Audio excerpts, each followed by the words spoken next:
இயேசு கிறிஸ்துவின் நாமத்தினால் உங்களுக்கு என் அன்பின் நல்வாழ்த்துக்கள். இந்த நாளில் ஒரு விசேஷித்தமான ஒரு நாள். என்ன நாள் அப்படின்னு சொல்லி பார்க்கும் பொழுது குடியரசு தின விழா. அப்படியா இந்திய தேசத்தில் குடியரசு தின விழா கொண்டாடப்பட்டு கொண்டிருக்கிறோம்.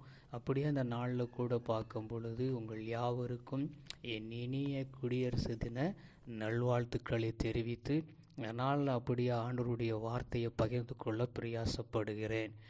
ஏசாயா 60ஆம் அதிகாரம் 18வது வசனம். இனி கொடுமை உன் தேசத்திலும் அழிவும் நாசமும் உன் எல்லைகளிலும் கேட்கப்பட மாட்டாது. உன் மதில்கள் இரட்சிப்பென்றும் உன் வாசல்கள் துதி என்றும் சொல்லுவாய். அல்லேலூயா, அல்லேலூயா. கர்த்தருடைய வார்த்தை அழகாக சொல்லுதில்லை. இனி நம்ம நாட்டில் ஒரு கொடுமை வரக்கூடாது, அழிவும் நாசமும் நம்ம எல்லைகளை கேட்கப்படக்கூடாது. அது மாத்திரமில்லை, நமக்கு இருக்கிற மதில் இரட்சிப்பென்றும் நம்முடைய வாசல்கள் துதியினால் சொல்லப்பட்டு அனுதினமும் கர்த்தரை துதித்து நம்ம பாடப்படணும். இதெல்லாம் எப்படி அப்படின்னு சொல்லி பார்க்கும் பொழுது கர்த்தருடைய வார்த்தை ஒருபோதும் வெறுமையாக திரும்புவதில்லை. அந்த வசனம் ஒருபோதும் அது வெறுமையாக இருப்பது இல்லை. அவர் சொன்னதை செய்வார். நிச்சயமாய் நம்முடைய தேசத்தில் எந்த ஒரு கொடுமையும் வரக்கூடாது. அதுக்கு நாம் தான் உத்தரவாதம் பண்ணி நம்ம செபிக்கணும். நம்ம தேசத்துக்காக நம்ம அனுதினமும் நம்ம முழங்கால் படியிட்டு கர்த்தருடைய சமூகத்தில் நின்று நம்ம அவருடைய இதய கதவை தட்டப்படும் பொழுது கட்டாயமாக நம்முடைய தேசத்தில் கொடுமை வராது, நம்முடைய எல்லையில் அழிவுகள் வராது.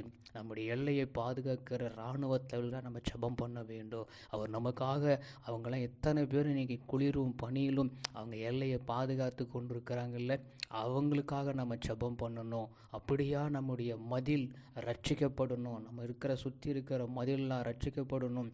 நம்முடைய வாசல் துதியினால் மூடப்படணும். கர்த்தர் நம்மளை பாதுகாக்கிறதுனால நம்முடைய தேசத்து மேலே ஒரு அக்கறை உள்ளவர்களாக ஒரு 5 நிமிஷமாவது நம்ம தேசத்தை நினைத்து நம்ம ஜெபிக்கப்படணும். இந்த நாளில் இந்த வேளையில் கர்த்தர் நம்முடைய தேசத்தை நேசிக்கிற தகப்பனாக இருக்கிறார்.